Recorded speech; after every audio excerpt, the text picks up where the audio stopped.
Okay, well, it's 2 past 10 here on the East Coast of the United States, and I'm going to go ahead and begin.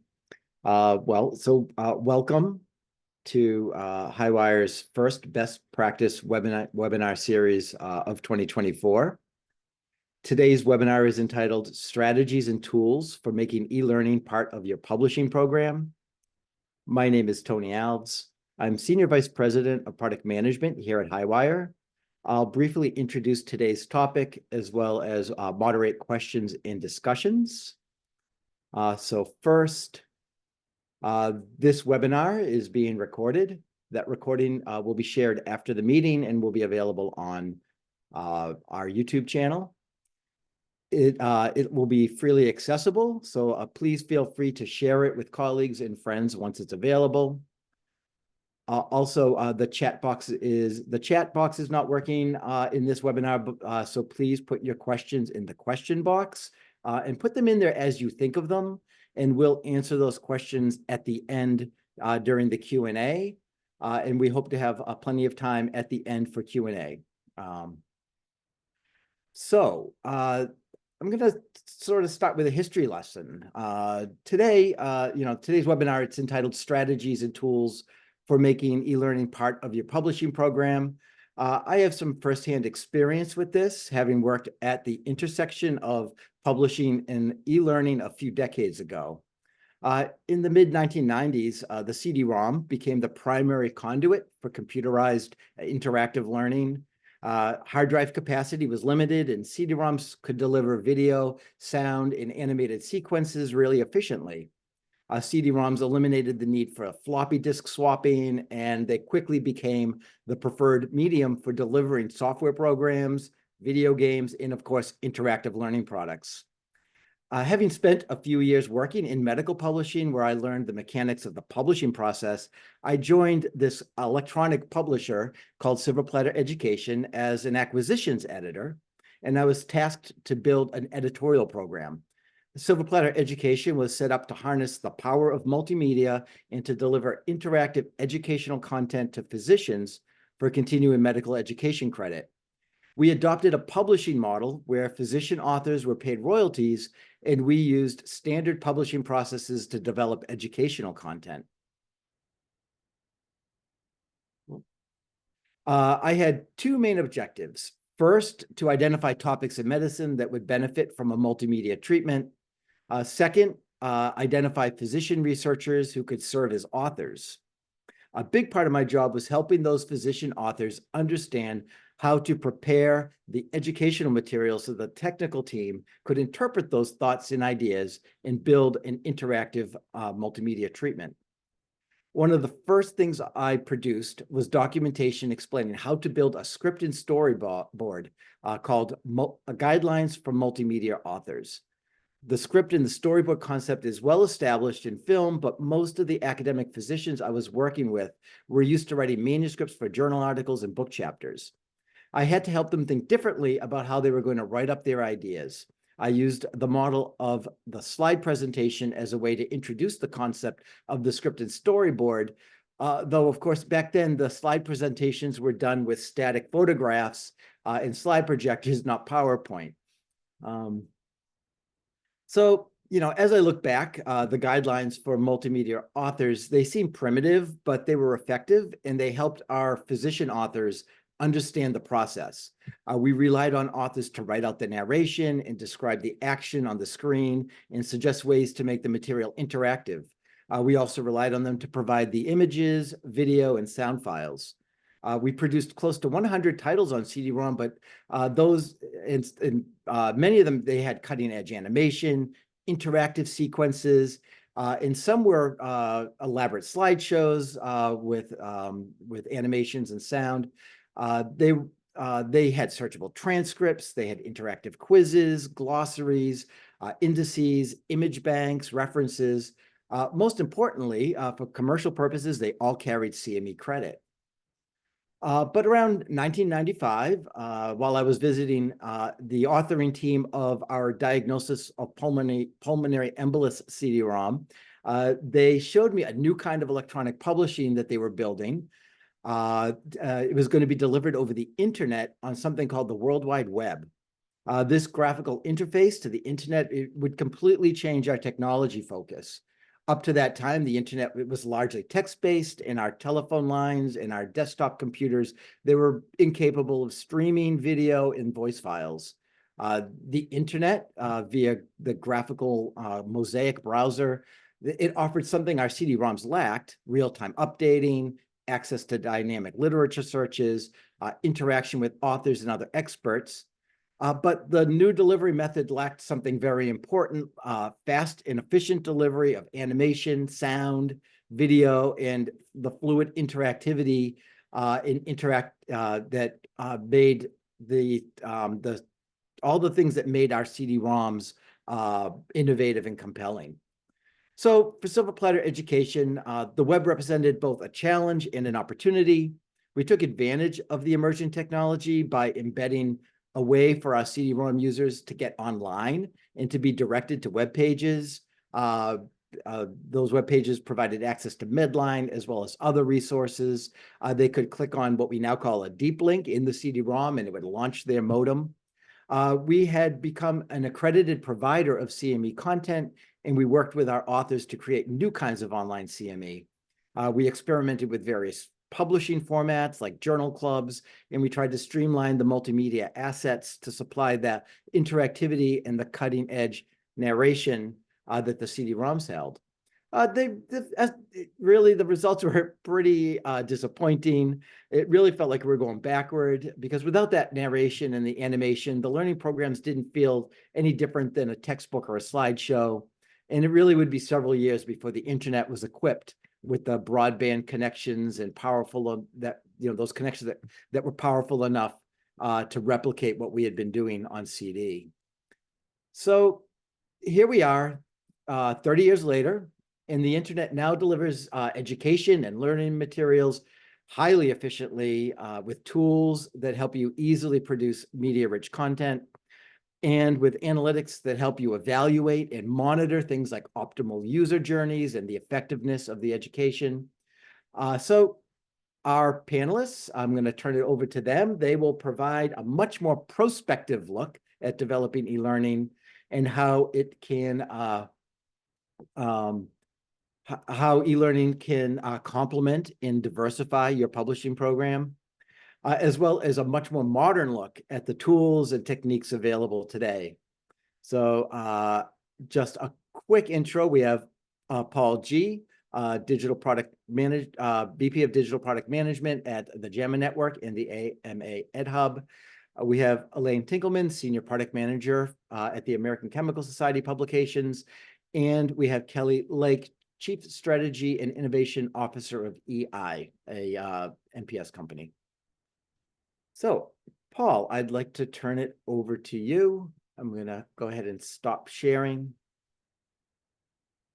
And just remind everybody that we would like the questions put into the question and answer box as you think of them. So, thanks, Tony. Good morning, everyone. I'm Paul G. I'm the lead. I lead the product development for JAMA Network and the AMA Ed Hub. I've been leading the product team at the AMA for 12 years. I've had the pleasure of redesigning and relaunching JAMA Network. I've always worked in journals leading up until this case study I'm going to present here. At JAMA Network, we've been able to extend the network to support the launches of a lot of great titles: JAMA Oncology, JAMA Cardiology, JAMA Health Forum, and our general medicine OA title, JN Open.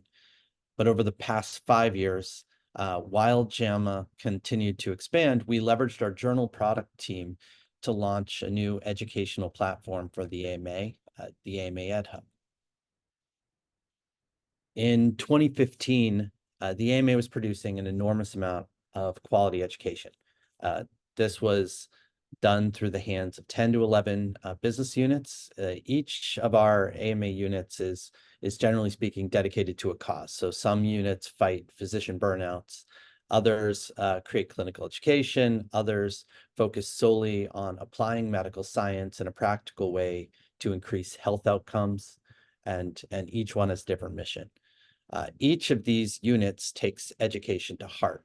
AMA makes it core to our mission to educate physicians and make them more powerful serving patients. Despite our heavy focus on education and creating and updating course materials, it was difficult for end users to know the AMA was providing so much great education. The results lacked utility of discovery for physicians, and they lacked impact and recognition for the AMA. So AMA leadership developed a vision for a unified education strategy, and they asked the business units to work together towards that end goal. We were charged to build the most trusted platform for medical education, create a single stop shop for physicians to find a breadth of educational tools for any specialty, tie the education to impact goals and outcomes for professional development, and to support our key values: trust, collaboration, impact, agility, learning, and equity.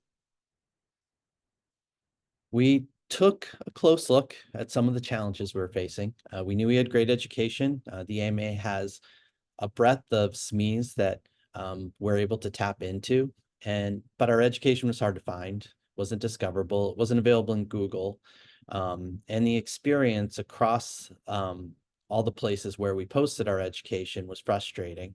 The user experience was fragmented by brand, by site, by page template, by different branding colors, and by paywall. So everything was hard to say. It was all one AMA product that we're bringing forth. And so, we had a tough job on our hands. Some of the challenges we were facing back then are perhaps similar to some of the challenges that other societies are facing today. We formed a team and developed 4 aspirations to guide, help our staff understand the mission and gauge progress as we develop solutions. We continue to hold up our projects towards these aspirations. We ask ourselves questions like, will the activity improve outcomes? Meaning, will it support doctors and the care team as they provide care? Does the education focus on real-world outcomes, not just learning for learning's sake? Will the activity enhance learning? Will it be more meaningful and delightful because of the work we're doing? Will our tools and services recognize learning where it occurs?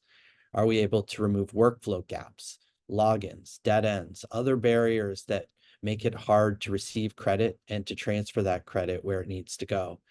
Are we automatically reporting results to boards with no additional steps or burden on the end user? And finally, are we taking the pain out of meeting certification requirements? It's difficult enough to keep your state and your specialty certifications up to date. How are we providing the right education for the right requirements and making it easy to search for them across state and specialties? And are we making it discoverable by bundling by those same topics, optimizing that discovery, and then also providing a unified transcript that allows you utility in reporting those goals? We spent a lot of time thinking about those pieces, and we had one key question that we had to answer. Why not build articles that contain CME into our LMS? JAMA has a large CME program. We have hundreds of CME articles that come across the 13 journals every year, and we have thousands of activities that we wanted to bring into the Ed Hub. So we found 3 key reasons when we did our analysis. There's quality and cost situations. A lot of the LMSs don't support full text HTML display of articles to meet the requirements of what JAMA had around style and the proximity of their content to brands. We had discoverability issues with LMSs. We wanted our content to be as discoverable as possible, but not all LMSs provide Google indexing. They don't have pre-paywall content level abstract support. Metadata is a challenge, and discoverability was a key goal of the AMA.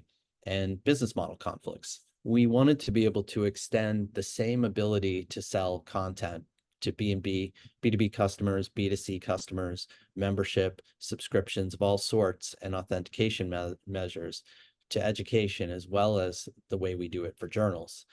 And we were challenged to find a way to do it easier than to move towards a unifying strategy where we brought our education into our journal platform. That led us to the AMA EdHub. We now offer full text article presentation and found that it has proliferated as a key favorite educational format, not just for JAMA's use, but to other units and external societies. Users like to learn and read in a horizontal, scrollable, traditional, familiar article format. Our entire site, all the products within the site now share the same user experience for all content, articles, video, webinar, even our scorum is all presented in the same templated approach so that users can find content the same way, regardless of brand or content. The content's all optimized for SEO discovery. It has pre-paywall abstracts, landing pages, sitemaps, metadata. We've been able to use unique identifiers that we use for journal articles and apply them to education. So we have open URL support, predictable patterns that our customers and our internal users can use to automate their workflows. We deliver live streams and on-demand video directly within our article experience, so users don't have a fragmented experience. They can enjoy full transcripts, real-time moderated chat, polling, and the credits that we're able to give are all unified in a single AMA transcript in our database system, and those transcripts are able to be automatically transmitted to boards. And all the units were able to and are able to think through different ways to provide authentication to their content and sell for both traditional, more educational models, and also sell in ways that the journal publishing group was able to bring to the situation. We've worked also to help other societies. We now have 45 external societies on the EdHub so far. We found that all the work we had to do to sort of bridge gaps across our units was the same work we needed to do to extend support to other groups. And the societies have come to us with different sizes and different goals, but each of them came to us in generally looking for a friendly amplification partner for their education to help them meet their mission and extend beyond their adjacent audiences. Our favorite aspect, one of the key things that's helped us in recent years, is the EdHub's ability to quickly launch portals and courses that bundle content from across all of the AMA and our publishing partners. In the customized use of Silverchair's journal platform, we have tools that allow us to create topic hubs without development that automatically pull in content based on taxonomies from everywhere we publish. That's really helpful when things like the COVID crisis pop up overnight in 2020. We have a breadth of materials in infectious disease, and we had a ton of content publishing in JAMA every day, and we needed a way to pull it together. We were able to pull together a curated view of education on this Coronavirus Education Center on the EdHub, and also pull together the JAMA Network landing pages for the for COVID materials simultaneously with similar staff and same strategies and tactics, and it really created an easy user experience for people seeking that important information. Last year, we had a similar situation where the DEA MATE Act released new requirements for physicians that required them to educate themselves immediately or else risk losing their license on addiction education courses. We were able to build a full course nearly in a single day that crossed all of our providers, was curated by our editors, and able to become a key landing page very quickly that gave access to all those materials, both to AMA content and our external content providers. And all these tools and tricks have been really, really, really helpful in driving impact. 2023 was the year that we doubled our starting year's traffic, and year on year, just all the numbers really went through the roof. We monitor things like sessions, but also content use, which is a journal standard for usage. It's all the full text opens beyond a paywall. So even our paywall content was up 70% in usage, 133% registration increase. Our completions are up 60% year on year. So we've been really happy with the way that the platforming of all the content in this sort of publishing standard has moved ahead the education program. Along the way, we've learned a number of interesting things. One, it's even more than I would say in the journals landscape, understanding taxonomies and how those taxonomies drive discovery of education is key. User interests are topical. The way you organize the education is topical. The personalization all needs to be done in a very deep way based on a concrete taxonomy. And working with that taxonomy and applying it to every element of what you do is a key part of the DNA. Google and email newsletters are just as important to education discovery as they are for journals. We looked for any opportunity to open content marketing channels at the activity level, and we made it as simple to view activities as we do articles. So quick links from anywhere, social media, Google, or email directly to the article layer is a key part of our discovery strategy. Users love articles. So does Google. They're full of text, so Google eats them up and can actually understand them and what they're about. But we learned to make our articles a little bit more enhanced to make it fun for learners. Quizzification, gamification within the article experience, different ways to embed experiences that keep people gripped. So SCORM objects will move things sort of in a horizontal way. The article allows the user just to scroll in a mobile friendly, easy to navigate way that they're familiar with. And having our LXDs and our product developers work together on this has given us a lot of learnings that I think go a long way. Bundling all our education under one roof both increased the visibility of the education, but it also increased the desire for all of our units to expand their reach. So the hub itself became a catalyst for collaborations across the AMA. And we now practice ongoing customer research quarterly or bi-quarterly with our AMA wide research team. And that's become very critical, not only for the product team developing user experience updates in a continuous way, but also our LXDs are able to get information that helps them improve the courses at the educational level. There's a few things that any society can do to rethink education programs, and I really think the key word to all the strategies is collaboration. I'd say find a strong partnership between like-minded unit leaders and change makers within your groups.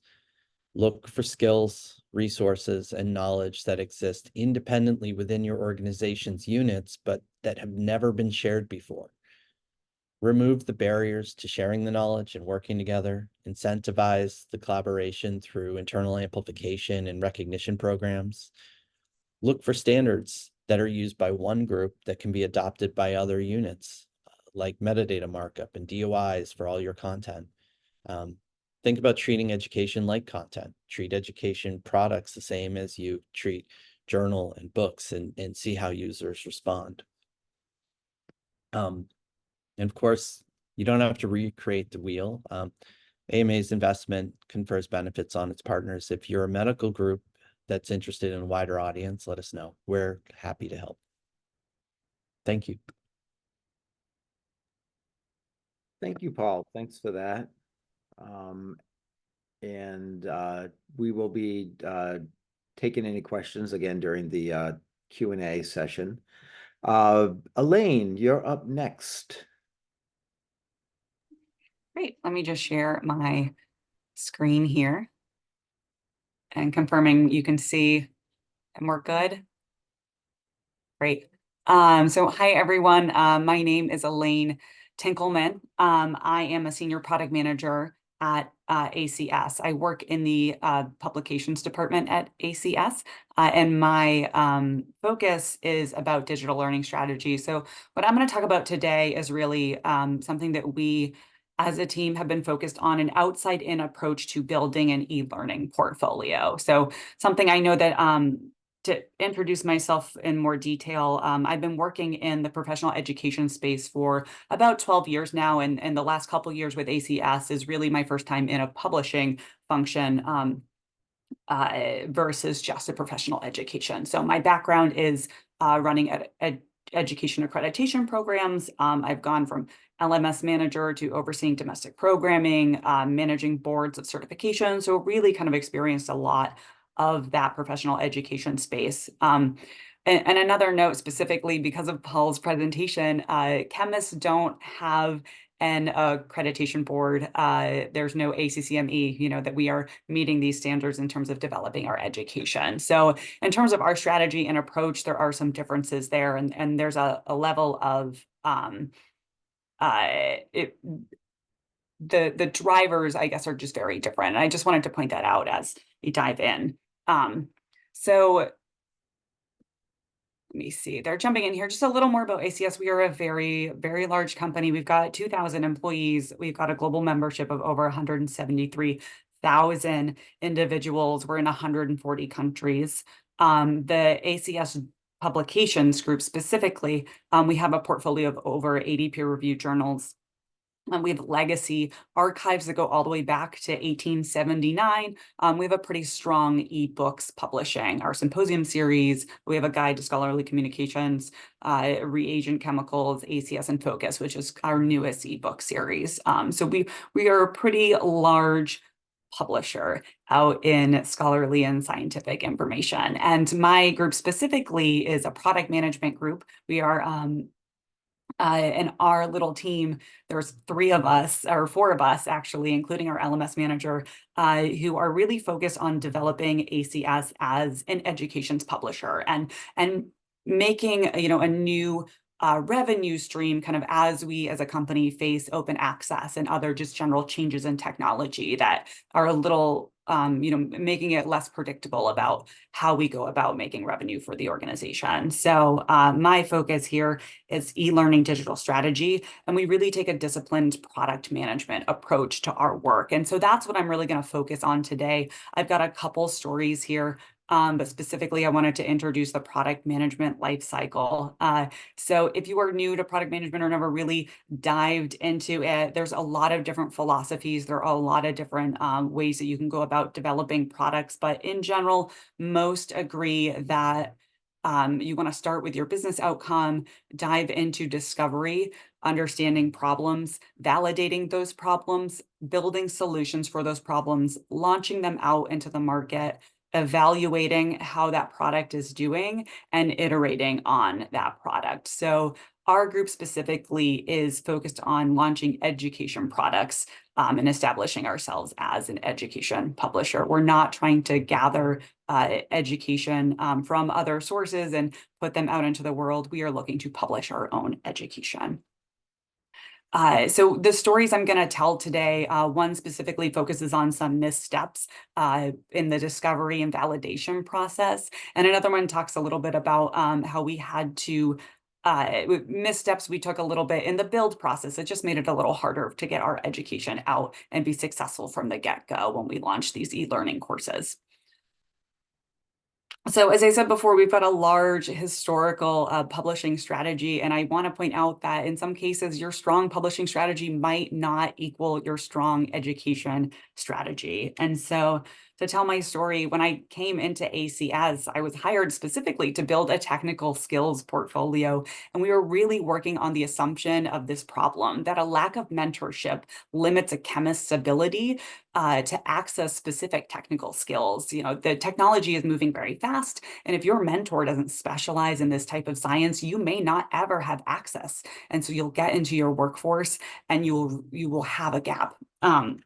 you will not be able to perform to the level that you necessarily want to be performing. So we really felt that that was a skills gap in education, and we were going to go after it. So to align this with that product management cycle, I recently showed you the discovery process. I went through and I talked to our journal editors, I talked to our book editors, I talked to content experts about skill sets, what is hot, what are people looking into in terms of publishing. We have such a wealth of information as a company, and what are people really viewing as interesting and new that we could build education around these specific skills. And so I came up with a idea of courses and kind of a list to get going. In terms of validation, the validation was very internal. The feedback I got was, that makes sense. Those are great ideas. There was confidence there, and we kept on moving. There was a lot of excitement, and we just really wanted to move fast and get these courses out and onto the market to see how they did. Our build, we started with 2 courses. We were using experts from the field. I would call them like the Beyoncés or the Taylor Swifts of their specific specialties. They were really big names that everybody knew.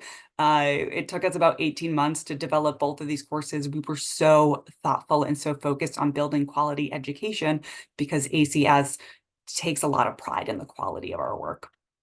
And when we launched these and started evaluating it, they were underperforming and just really severely underperforming. And to be really honest, my first reaction was, how do I get marketing to put all of their money and effort to make this more successful? And then we kind of took a step back and thought about, well, how did we get to where we were? What were those decisions we made? We started to see places where we probably could have approached things differently. And that's what I want to get into right now, is identifying problems and opportunities. When you're building a new portfolio, it's really, really important to go about this process in an outside-in way to determine success. So to identify true problems, you really need to understand what your buyers or your learners are interested in. What are their needs?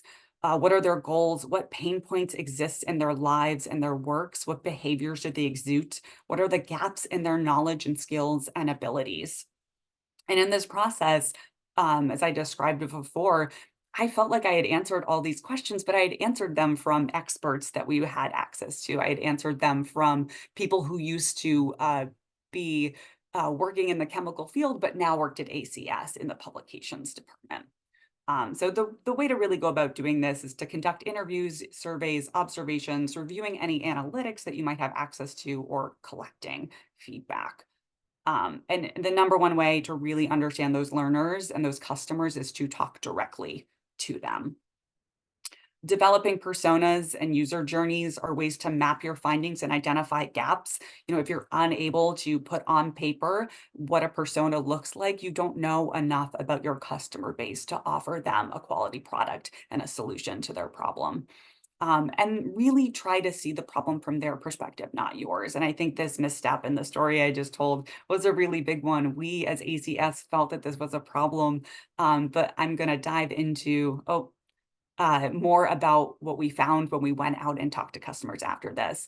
And finally, a point I want to make is that, can this problem be solved by education? I think specifically for those in the medical community or any other community that has an infrastructure that is really complicated and that there are a lot of people involved and a lot of experts. Is it truly an education issue, or is this a breakdown of communication, or is there something else going on here? So in terms of education, is there a skill set that is missing? Is there a knowledge base that is missing? Is there an ability to perform those skills in real time missing from what your customers or what your learners actually need to do to perform their jobs? So validating to identify opportunities. So you've identified a problem. How do we know that that is a right problem, that is a good problem, that is the problem for your company to be solving? Number one, is that urgent? Is your problem urgent? Is it something that everybody is dealing with right now in this time, in the present? Is it common? Are there enough people out there who have the same problem that this makes sense for you to go about solving? And very important, if you are looking to develop a new revenue stream, are they willing to pay to solve this problem? I think that question is one that we deal with a lot. There were so many big problems. There are so many ideas out there, but will people pay for it? Especially if you're looking to expand your portfolios and develop new revenue streams, this is a really important piece of that. I will also say, you know, if your group is a lot more mission focused, those objectives might kind of fit into this place. The sweet spot is right in the middle, something that is urgent, that is a now problem, that is a common problem. All your profiles have this issue and they are willing to pay to solve this problem is a really strong opportunity. So we went back to the drawing board and retrospectively started interviewing customers, kind of realizing our mistake of really only listening to our members and our experts and not going out there and asking people that we didn't have strong relationships well, but they kind of represented who we wanted to provide this education to. So I went out, I started interviewing chemists in the chemical industry.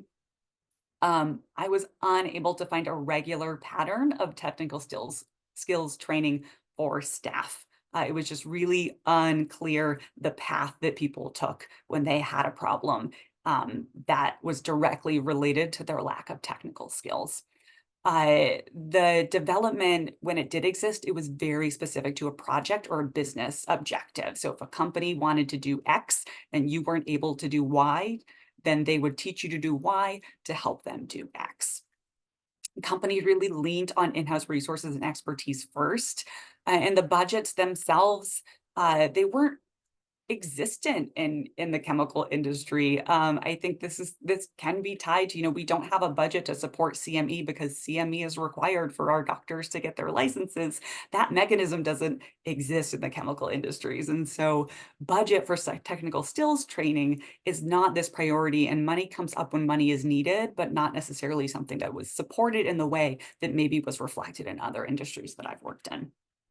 And another point that just kind of came up was that ACS really wasn't viewed as a provider of technical skills training. We asked them, you know, when it comes to the point where you do go out and get education from a provider, who do you look to? And ACS did not come up. And that was just really eye-opening that our brand for chemists is really strong in publications, it's really strong from a membership perspective, but to train you on your technical skills, they were looking elsewhere. So we come back to these circles, we had no evidence of urgency. And that mostly was because the problems were too unique to the projects and the company business goals for us to even show that something is a here and now problem. And also who we were looking at, their resources, they had them, they could solve most of their own technical skills So I think this story is some of the takeaway I want to share is, you know, I think it's really important when you have a real opportunity, you want to make sure you're solving urgent problems, you're solving common problems. These are problems people are willing to pay for to find a solution to.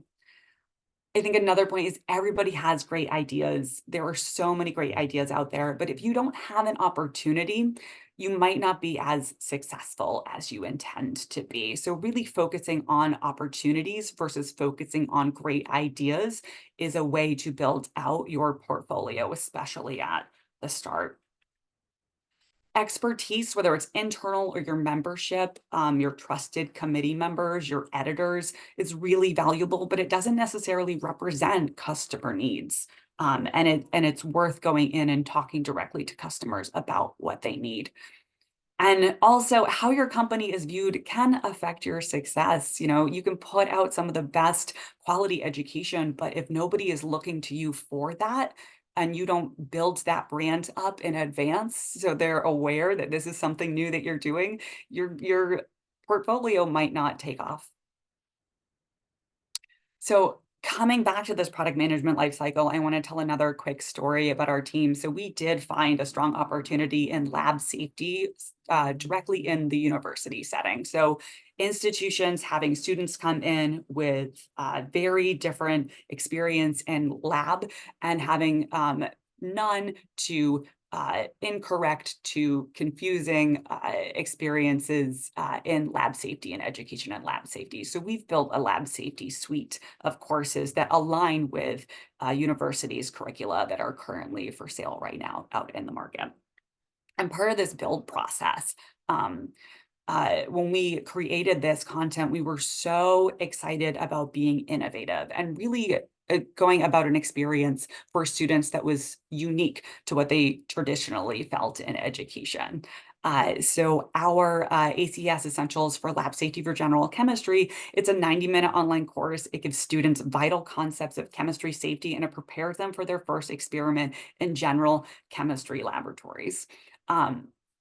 And specifically to offer experiential learning to take away, the scare tactics of safety. We want to create a strong safety culture, and to support that, we wanted to create a really open experiential learning, digital learning experience for these students. And so our final module, it served as an assessment, and we called it a day in the lab. It was this capstone simulation, experiential assessment, as I noted, and then students would go and they would show mastery of the concepts they learned in the previous modules by applying the knowledge that they gained through the simulated exercise. And so the photo I have right here is one of the questions in the module talking about appropriate lab clothes. And so you go into your closet and you identify, which shirt is most appropriate for a lab. Do I need socks? Do I need open-toed shoes, or do I need to pick these closed-toed shoes? And so we really were thoughtful and had a lot of fun, and it was really inspiring building this product.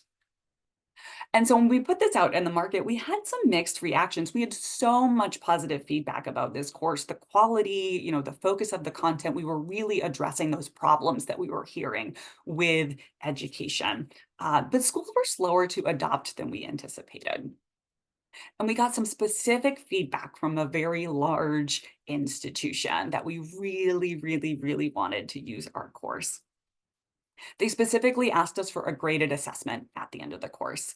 And we said, the day in the lab is an assessment. They were confused by our response there. They wanted a tried and true graded assessment. And they wanted that to be integrated into their grade book so they could track it as an assignment. They really loved that day of the lab module, but they just didn't view it as meeting their assessment needs.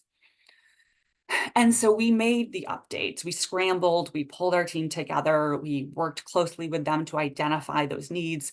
We put it into place, we tested it, they liked it, they bought the product. And then we went to our other customers and we asked them, would you like this? We've made a new assessment. Would you like this? And everybody said yes. Everybody said that improves the product, or it made them want to purchase the product.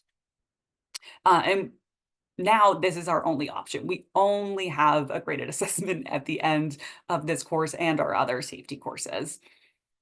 And so some of the takeaways from this experience is we didn't go and test this course before launching. And so we didn't uncover ways we stumbled in the development until the course was already out in the market. We had created marketing materials. We had trained our sales team to talk about this product. And, we had worked really hard to have a strong launch, and had to go back and kind of redo a lot of those efforts because of this big change that we made. And we really could have avoided this if we had just done a test to see what is the reality of deploying this course within a university system. We had authors that were actively teaching education. We were really proud of this. And that's why we feel the content really solved the problems that they were expressing, because our subject matter experts were working in that environment that our customers were also working in. But we had them so focused on the content that the full experience and the need of the implementation was just missed. Incorporating feedback in the build process can reduce the need for immediate updates. And just as I said, I think we launched, and 3 months later, we had a new product. And if we had included that during the feedback and the testing directly with some customers while we were developing the education, we really could have reduced that 3-month gap between updating everybody's course shortly after they had just purchased the course. So just some final thoughts about this experience, and again, taking a disciplined product management approach to launching a new portfolio. I really, really want to emphasize that how important it is to look for problems to solve. Otherwise, you're looking for people who want your solutions, which is just such an uphill battle. and really strain on resources. If you look for problems to solve and you identify the right problems, the people will want your solution. Experts are really valuable, but they can't always replace your true customer feedback. So making sure that you're getting multiple touch points as you're building out your portfolio and testing your ideas and testing your e-learning solutions. I think putting your resources into the best opportunity. Resources for, you know, any company are scarce. We want to make sure that we are really creating value, not just for our learners, but for the company itself. And so if you look for opportunities, put your resources there, that sweet spot. And include customer feedback at all stages of the e-learning development process. And I can't emphasize that enough. Really talking directly to your customers is probably the most important thing if you are new to e-learning. And even if you're not, if you've got education out there that you think could be doing better, really talking to them about why they purchased or why they didn't, or why they engage with your organization. So that's it. That's my presentation. Thank you so much, Elaine. Thank you very much. That was great. I think you all will have noticed that, you know, we started by looking broadly at how you put together an e-learning and education program within an organization. And then we narrowed in a little bit with Elaine talking about the specifics of building, discovering and building that content. And now we're going to turn to Kelly, who has who will be able to lead us through a conversation around the tools and the innovations that are out there for actually building e-learning. So over to you, Kelly. I think you're on mute. Yeah. So sorry about that. Thank you. Hello, everyone. And what a great sessions we're having so far. It's been pretty exciting to hear, you know, what's been level set and where we're going in best case practices. So we'll leverage that a little bit in my conversation as well, too. So I am Kelly Lake. I'm the Chief Strategy and Innovation Officer for EI. I'm Tony's counterpoint on the learning side of the business, and excited. I've been in about 30 years in learning and education, and we currently work with every vertical in the market right now. So we'll level set some best practices too. I'm going to talk about innovation and give you just a little bit more insight into, you know, what we can do around that. I think it's exciting to talk about what's next, right? We're all in different aspects of what we're doing, but talk a little bit about that and new approaches, but also a little bit of insights into AI and machine learning, and a couple different discussion points around personalized learning. So that being said, you've heard our experts today give really wonderful examples on what they've been doing within their organizations, and there are a tremendous amount of lessons learned from both Paul and Elaine that I think would be a wonderful takeaway for everyone.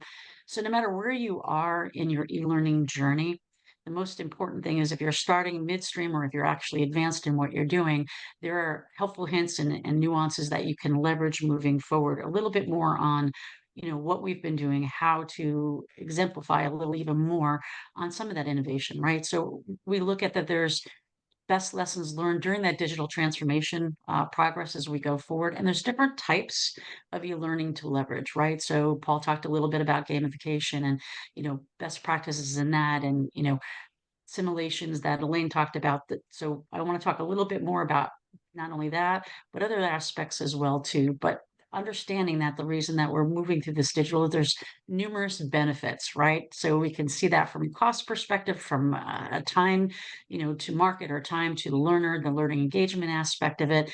There's so many different things that bring to the table, and we're improving on this as we go forward.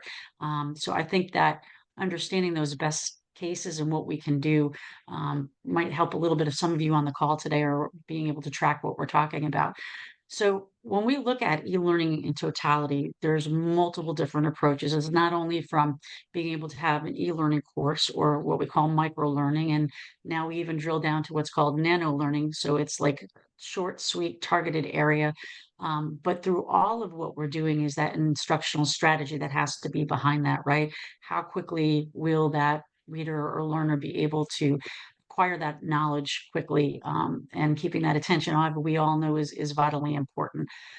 We look at different things like even like gamification, smaller chunks of gamification now, short, targeted, directed, but still being able to have the tracking on the back end, even from an analytics perspective, regardless if you're using an LMS or an experiential platform or even AI enables you to be able to do that. And I'll talk about AI in just a few moments. But even with the simulations, we are doing, seeing more branching scenarios where the reader is able to move in multiple directions, or the learning based around videos, how important videos are now from our learning strategy, short, sweet, being able to have that embedded. And even with the functionality within those videos, from an assessment perspective, having the engagement of interactive videos, has been very proactive in the industry to be able to help um, publishers move forward in different directions as far as engagement is concerned. We use animations a lot. It's very important for that engagement platform. I mentioned, different types of platforms. We even now they have the AI platforms that we can actually use and embed. And the whole entire concept around the AI platforms enables that robust tracking. And we'll talk about how does that move forward, and also being able to use, some baseline functionality, even like with avatars. How does that work from a learning perspective, and how engaging can that be if you're launching it off of your website or directly through one of your portals?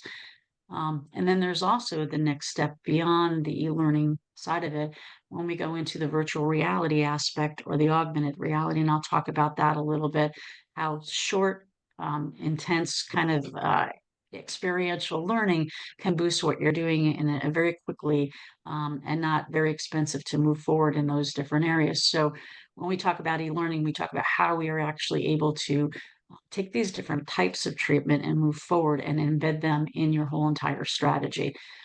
So we'll talk a little bit and we'll jump into the next steps of e-learning, which we call extended realities. And what that just means is it's the next step in immersive learning.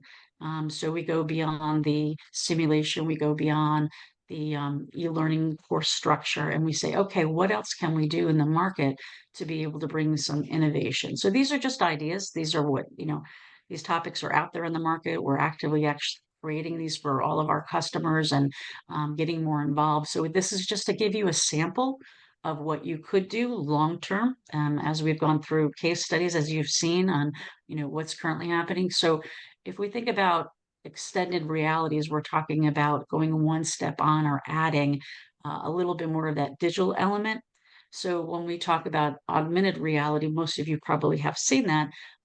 It's just overlaying digital over your, like an example in the next slide, I'll show you what that looks like, to have text or an image be able to come out on your mobile device and being able to interact with it a little bit more than just, flat text or textbooks or specific types of brochures or journals. Then we go into mixed reality, which is a combination of both. It enables you not only to blend, you know, the current world, but it enables you to bring in a little bit more of the digital side of it, so they coexist together. And then there's the virtual reality. Most of you are aware of that, which is totally submersed. And there are some good case studies that were how you can actually utilize these short, sweet, not heavily embedded within it. Most people think virtual reality, they think the headsets, but that's not necessarily true anymore. We do things and create just on a web browser, excuse me, where you're able to go through a short tour, where you can navigate, the user can navigate just with their iPhone or with their laptop with a mouse. It's very easy to do. It's not heavy end goggles that you need to use anymore with that. I think some important points, to consider on that. What else can we do? Well, there's also the whole entire immersive 360 videos as well, which gives you a little bit more of an engagement factor if you're using flat videos now. Next step is engagement, but then also the 360, which gives you a complete tour of what you're looking at. Again, very web-based, very accessible. I think, understanding that the 3D libraries that are created, it's easy now because anybody with an iPhone now can create those libraries and make it very easy for the 3D imaging. And that would level set with any of your extended realities that you would use. So basic rollovers for augmented reality into anything that you could think of. We're doing so much work, being able to take textbooks and augment them as well, journals, augment them. So there's a lot of different things that you can do to take it to the next level of discussion. And it's exciting too. It gives you a leg up in the market to what maybe some of the competitors are doing out there, but it's all about engagement. It's all about being able to pull your readers and viewers in and engage with them a little bit more. Okay. So I'll jump over to AI really quickly. There's always a big misunderstanding in the market when people define what that really means. And it's just a matter of, having that machine learning or the machine type of mentality being able to take over human tasks, right? Or intellect. And then one day, the hope down the road will be that it would automatically and automate that process for the human activities to the point there's no biases. So until that happens, I'm a little skeptical, but we're still creating that. I think that the subcategory within AI tends to be for machine learning. What does that really mean? Well, that's the science behind it. It's being able to get the data that how people are learning, and then it actually increases its capability to retain that information as you move forward. So in the market now, there's a lot of big data and utilizing machine learning for analysis perspective on the back end. We see a lot of websites and publishers starting to use AI for being able to collect the data analytics, a little bit more on the learners and what's happening and how you're interacting with the content and also the different areas as well too. But one of the greatest things as we start into the foyer around AI is understanding, how you're able to approach it. Majority of companies now, there's a statistic out with McKinsey's that said there's about 87% of organizations in the market now that are using some form of AI around data collections to optimize operations. But for the learning side of it, what we're seeing is the ability to take a look at information around the learner itself or position it a little bit more in personalized learning. So that information that comes back is really important to how can we leverage this? What are those important factors that we look at? We take a step back and we say, okay, we're talking about e-learning. So to go to the next step of like, okay, can AI touch us? What's the benefit for us when we're looking at our publishing strategy and how does that work? So it goes to I'm sure that you've heard in the market right now, the whole entire personalized learning, right? How important that is to be able to gather the needs in from the particular individuals that are taking your training and be able to prioritize it in a preference perspective.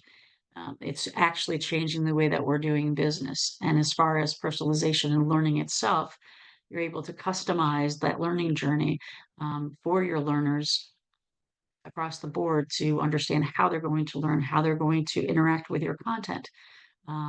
Being able to have instant feedback as well.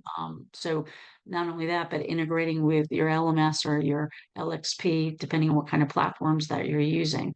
Most LMS companies now are moving towards that experiential platform, which embeds AI in the background, so it makes it seamless and helps a little bit more in that aspect of it. So there are some good solutions that are out there. I think it's important to understand a little bit more about the content side too. What benefits there are in regards to be able to integrate maybe chat GPT into functionality. We see this quite a lot when organizations are creating their storyboards. A lot are leveraging that chat GPT. And, I will also warrant that there are risks with that as well too. And we can find a little bit more middle ground and around what's valid with the content, but there's also proactivity, right? What can we do? How we can pull this information in, and then also editing and tools, different things that authors can be using, right? Not only from checking the authenticity of the whole entire content that you're working, but also around the editing aspect of it and how are we doing that for writing and leveraging a little bit for authors to be able to move forward a little bit more proactively, more time to get the content directly to the folks that need that as far as the learners and the readers. I think that's important. And I had mentioned the metrics on the back end, how analytics are very important to driving business decisions. And we understand how, or the targeted market is interacting, right? So it's more discoverability of the content is very important for publishers as well. Being able to understand, what does it look like in regards to the market, and which leads us to, personalization, a little bit more in depth to why personalization is important. I think hearing, for earlier on from the different case studies that you heard, understanding the position of the importance of it and how it increases, you know, interactivity. But I will warrant to tell you that it does take several iterations, and I would look at any type of personalized strategy as an ongoing. Revisit it, make sure that it's in alignment to your business goals, because it needs to be robust in order to capture the details that you need in a very proactive way. And also, one of the biggest things, as we all know, customers are expecting it. They're expecting that personalized approach. We all do that currently, right? When we're on an internet or anything else. It's the same thing with learning. It's so very important to understand from a short term and a long term how we're going to interact and what that feedback should be in regards to not only how personalized is it, but is it meeting all your customer service expectations and goals? It's important as well too. And not only from that aspect, but from that learning journey. So if you take a step back and say, okay, right now, we've done some e-learning, we've published, we have a lot of our courses that are published out in the market. How effective are they? And it's very important. And Elaine did a great job walking through and explaining, doing that front end analysis and then revisiting it again, because that's going to impact everything that you do. What is the value? How important is that to the end process of what you're going to be doing? So again, there are numerous ways to walk through from an e-learning strategy, regardless of where you are in your market. I will just share with you one other thing in regards to some of the tools that are in the market right now. I think it's kind of important, not only from the generative AI aspect of it, but also all of the chat bots that are going out as well too, interacting with different types of avatars. So now we have we're seeing an avatar that can speak to you, that can interact with you, that can answer your questions when you're on a website. Now it's going beyond that to not only typing it in, but being able to have a conversation reacting to those avatars. So it's important to see where we're going, how it fits into your strategy, short term, long term. There are a lot of options on the market. So I just wanted to share those different things with you today and give you just a little bit more insight to what's additionally happening beyond current state and where you could go and how you could augment your strategy. Okay. So Tony, I will thank you and turn that back over to you. Thank you very much, Kelly. And so I'd like to bring Paul and Elaine back into the conversation. We have a few questions, but really what I want to start with is I kind of want to pull these three talks kind of together to start. And Kelly, you hit on some things that I think a lot of people think about as I wouldn't say buzzwords so much as exciting concepts. And the idea of the extended reality and the virtual reality, and the AI and the use of AI with personalized learning. And so I'm curious about some of these technologies and the use of these technologies, what Paul is seeing and what Elaine is seeing, and how they're thinking about how to integrate some of that into what they're working on. Paul, you don't have your microphone on, so why don't you go ahead? I mean, you have it on. Why don't you go ahead first? Yeah, sorry. Sure. Well, the first use case we've tested, and it's kind of near to our heart, is to try to make sure our delivery of education is done in a precise way at the interface with physicians and patients, so that we can serve up to them interventions that are most meaningful based on their patient care. So we've done tests in that area, piloted products, and they went really well. And we're looking for opportunities to kind of scale there. We're also looking for opportunities to enhance discovery, make it more and more precise across the sites. We're interested in everything that was on the slideshow around how AI can sort of just kind of pour oil on the fire of how we deliver education, how we create it, like the whole 9 yards. So we're working on a more systematic strategy to make sure we can, you know, bite off the right size opportunity for where the technology's at and where the costs are at. Yeah, we had like a similar vein of, for our learners, augmented reality is a really useful tool, especially because, you know, some experiments are really dangerous to do, and you want to practice these techniques before you go into that environment. So, you know, I think especially when we first kind of started in this pie of the sky excitement place, I think we actually did pilot, I think it was more in the academic arena, like a module with augmented reality. But when we, you know, we did a test and it was really cool experience. But when we went out and looked for the opportunity, um, it was already being done. And the need, you know, there were such problems that were so much larger for our customers, that it's not something that we've moved forward with. So, and again, I think even like some of the stuff I talked about, it's not a never place, but we're really looking at those opportunities. Even in this space like AI, not necessarily, you know, we do have our society side of our organization has ACS Institute, where, you know, you can go in and see all of the learning that comes out of our organization. And I think that space, in order to implement AI and really kind of what Paul talked about, you know, being able to find and access education quickly, that's a really great place to apply that technology. But we're kind of thinking of it as, how do our chemists use this technology? Because it's not just us as e-learning professionals, but our actual learners, and, you know, can they access, you know, machine learning to make discoveries faster? And so we've been playing around with those, and we are looking for opportunities in terms of education. So it's on our mind, but it hasn't, you know, shown in a way that we've really committed to anything quite yet.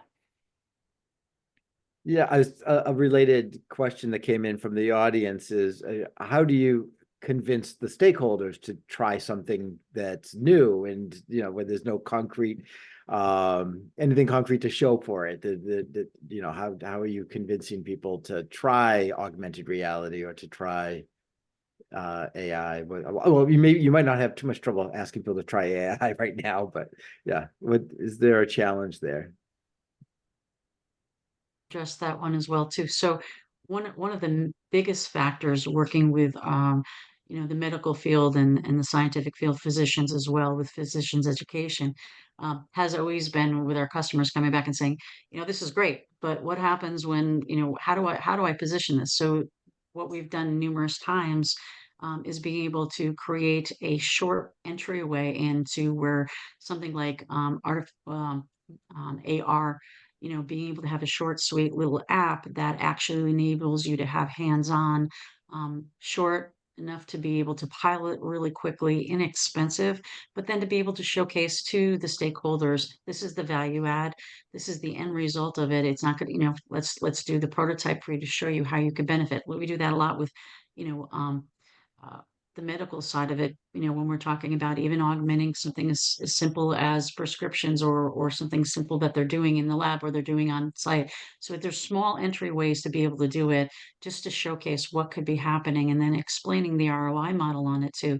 So, you know, back on that, Tony, you know, we can definitely share some examples of how you can get into starting to use something on a easy access way, as opposed to trying to bite off something like AI totally and you know, longer term. So I think really aligning with those stakeholders' strategy and understanding them, and their, what they're really focused on. You know, I think especially depending on how large your company is and how exciting the technology is, you know, there might be a disconnect that is sitting in your place you don't feel, but when you put yourself in their position, trying to understand what's at risk. And so really, you know, connecting those dots, how does this move that, not just your department strategy, but the entire company strategy forward. I think the pilot example, take off a small bite that you can chew, but still showing that there's opportunity to grow this if it goes well, really defining what that growth might look like. And even in particular,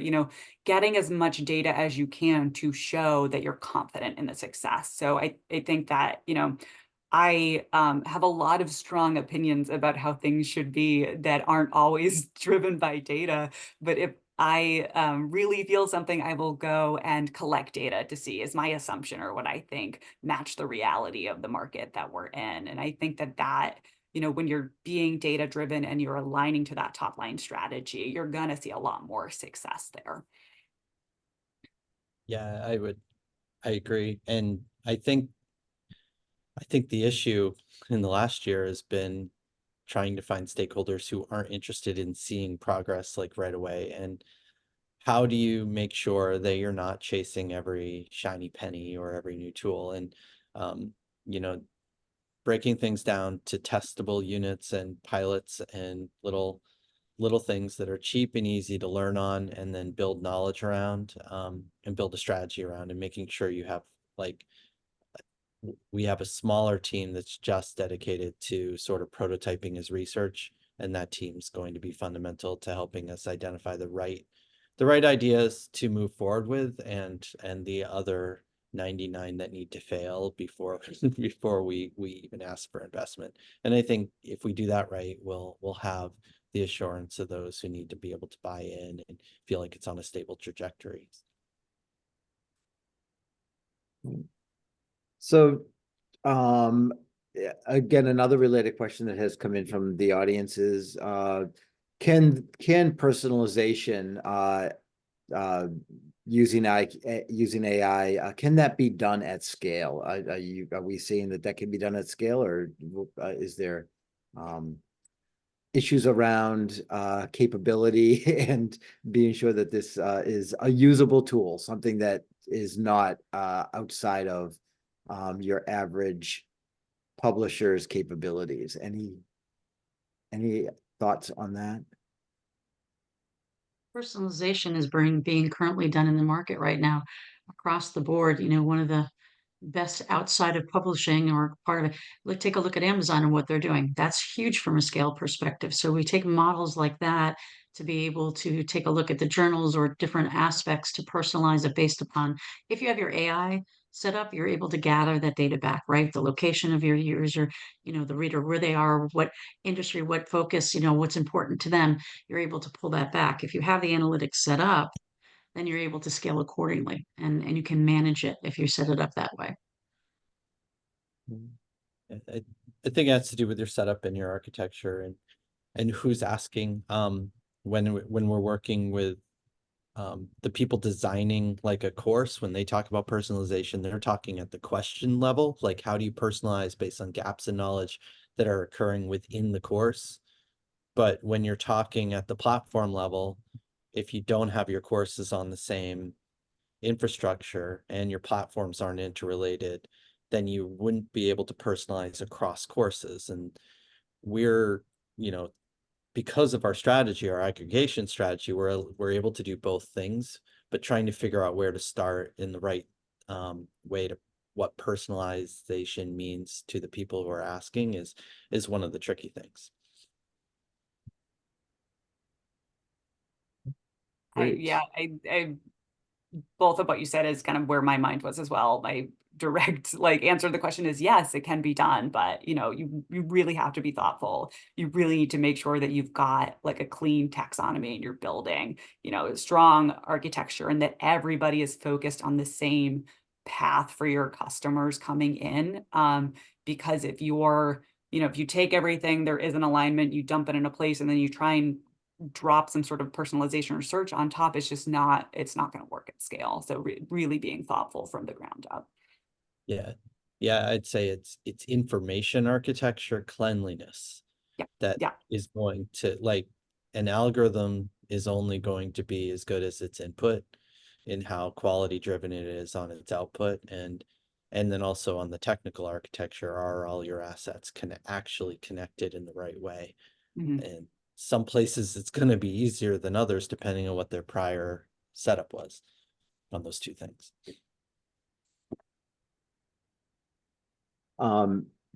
And so another area, we talked about personalization, talked about AI, gamification. That has been interesting to me because when I was first working in electronic education, working with professionals in particular, they hated gamification. And it may have been generational. Again, this was 30 years ago. Where is gamification at now? Is there more acceptance of it? Are we all now more used to it? And do you guys have now some good gamification programs that gamification strategies, or is it still something that people shy away from? I think that I know Paul wants to talk about this. There's different types of gamification, just to level set for the folks that are listening in today and how it's being used. So you have gamification on a larger scale, right? You have one player, you have multiple players interacting. So it's something that used to be very large and unmanageable and expensive at the same time to build this out to the level. But now we've gone down to micro games, to where you're not playing a 15-minute game because you're going to lose your engagement with it, but micro games that get embedded, different types of interactivity that get where you're doing scoring or you're doing an analysis of your competency based within your course development. So there's a lot of different types of gamification, and I think that's important. We even now have nano games, which are like short, sweet, being able to do this, and we have gamification that's being able to, you have apps now that are in place, where you're actually competing against different people, even from onboarding programs straight through to, end users that are doing this. So there's different types and applications, and it's more, a little bit more, Tony, past the development part of it, and it's still scaling accordingly. And I think the biggest thing is the multiple player thing that's happening and being able to slice it. And the gamification becomes part of your learning journey, embedded in different types of learning formats. So, Paul, I'm sure that you're going to want to comment. Excuse me. Yeah, well, I was going to say that what we do is much subtler. Like when I'm saying gamification, it's more interactions that allow people to engage with what might have been static content before. And it's really, really micro, and it may not even be considered gamification. We've done some experiments with gamification, and it wasn't as valuable. I do think that part of it has to do with your strategy. I mean, I'm not a user, but I'm impressed by some of the tools we've seen. Like you can see, like in our space, like Nietzsche's Knowledge Plus, like has the type of personalized interactions that feel gamey, in the sense that you're learning as you kind of move the board around, and you're learning from the interaction you had before. And that hasn't been our strategy to get into that realm and holistically, but it's definitely interesting to different users, different use cases, whether you're serving to students or residents or to professionals. We, in building our lab safety suite, I think the first course that we started with, we actually, in the design, had this kind of like gamification, like crystal gate, like you're gaining crystals as you're going through this course, as a tool of motivation to get them through. And it was really complicated for us when we were working with our developers and our designers to kind of like make it make sense. And we just took a moment of like, what is the purpose of this? And I think it really sat in that space, kind of how I talked about before, is like we just wanted it to be this exciting, experiential, like not formulaic, when it came to lab safety, because the traditional lab safety was so dry and scary. And, if you do something wrong, the entire school will catch on fire, like attitude about going into the lab. And we just wanted to kind of add some lightness and some motivation, excitement. And it just really like muddied the content, and I think we went back and looking at our buyer research, and like they cared about quality content. They cared about, I think user experience was like at the bottom, which is kind of a bummer, you know, for the professors if they're going to buy a product to have a user experience be low. But like, it really helped us focus on resources and our time. That at this point for this audience, you know, gamification just really wasn't a priority. So it was fun when we were coming up with the idea, but the implementation, like just specifically for that course, ended up being kind of a nightmare. And then Tony, just to add one other point to this.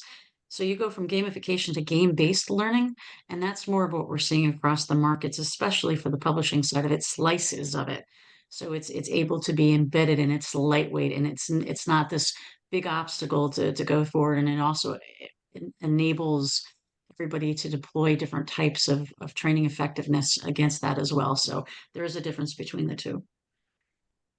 I'll say one really concrete example. When the EdHub launched, we took some time to take a whole series of case reports from JAMA Network. Every journal produced different topical case reports, and they always were published with an image, a case of a patient that presented a symptom to a doctor, and then an answer like, what would you do next? And then a structured answer discussion question. And we were able to parse the XML and then sort of create the entry page is the case, the question was the quiz, and the answer was the post-quiz discussion. It's very, very soft gamification, but it was by far, especially in the early days, the most used thing that was launched. And it topically, it was also a great SEO play. It brought a lot of people in. But that's the kind of thing where like it works. Definitely it increased engagement with that content type by gamifying it in just that subtle, very, very simple way. So I've got a few questions here on that are digging into content development, and I think maybe that would be a good it'd be good to turn to that.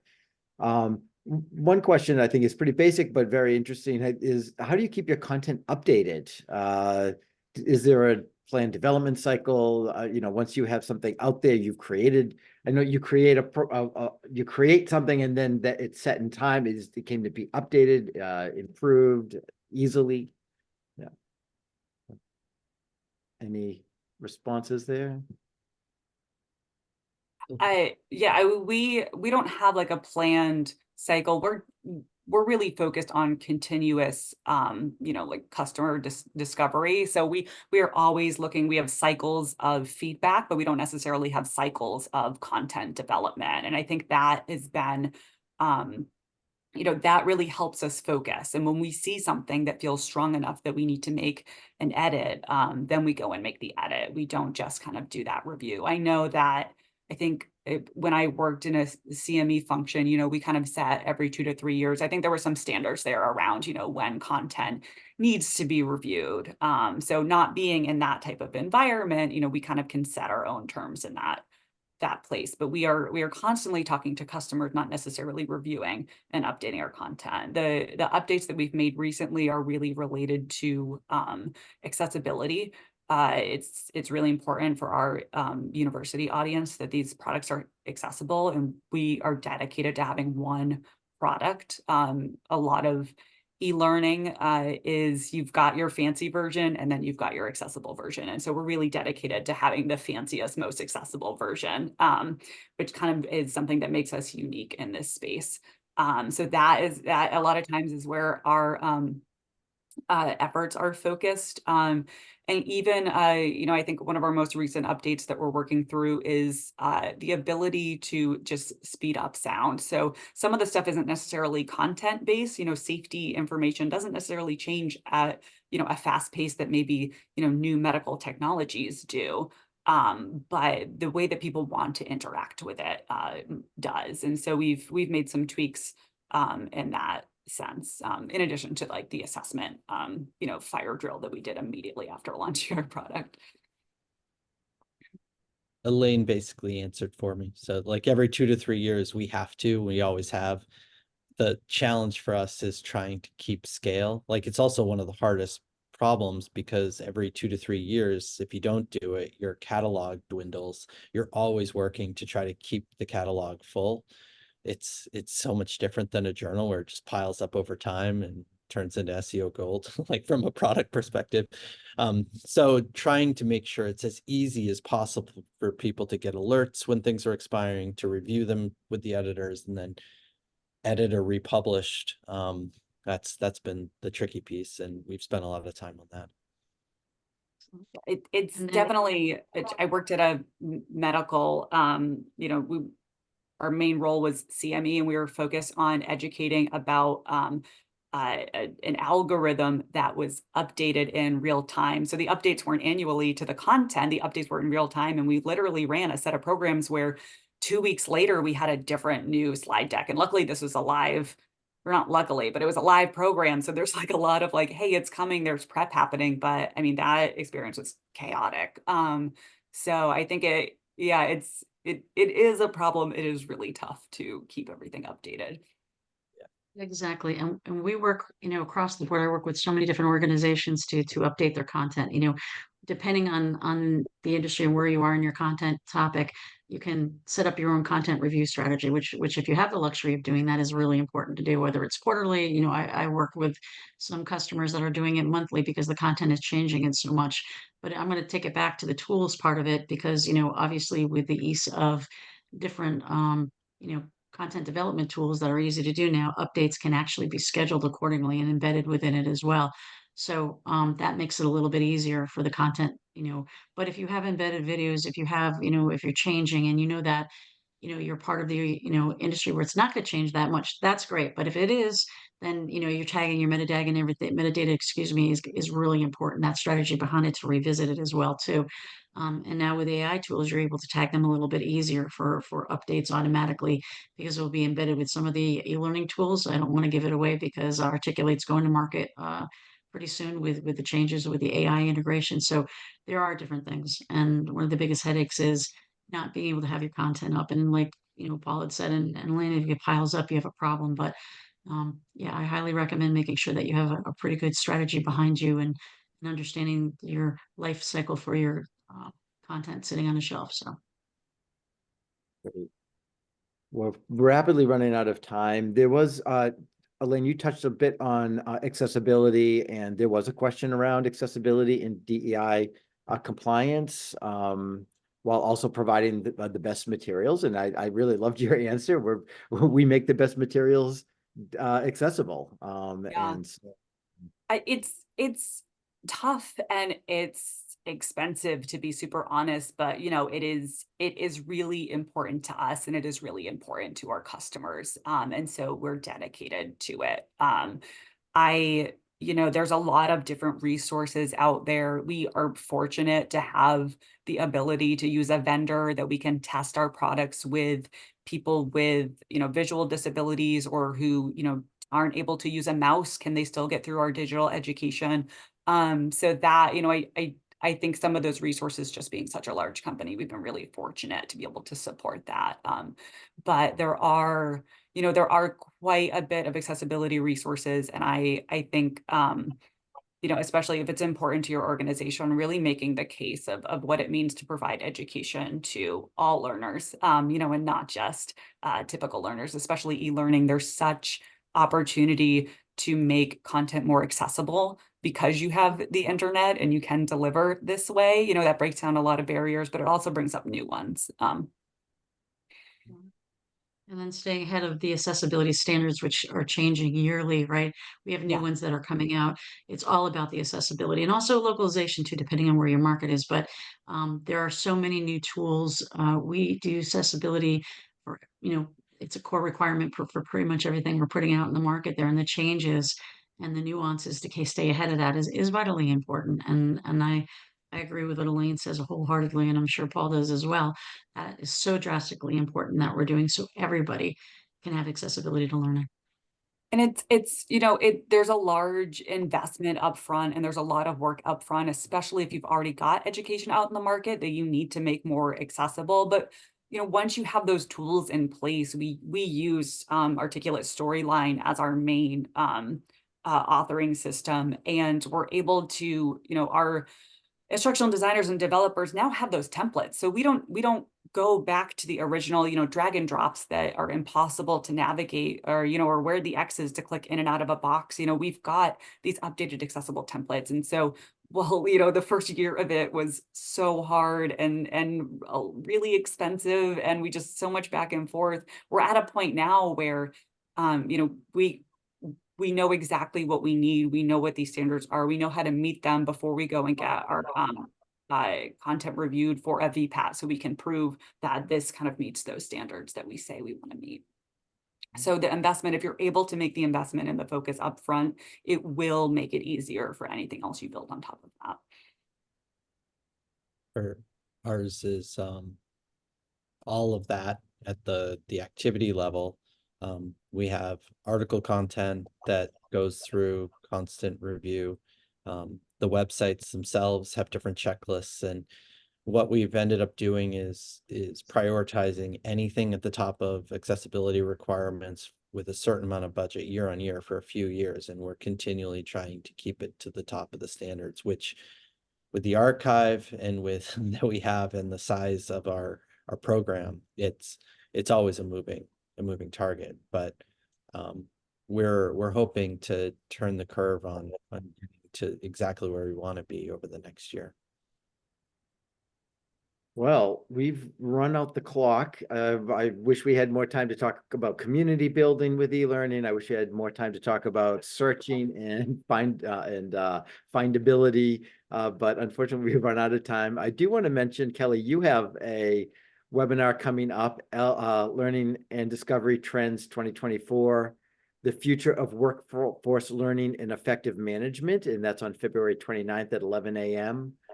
I think there might be a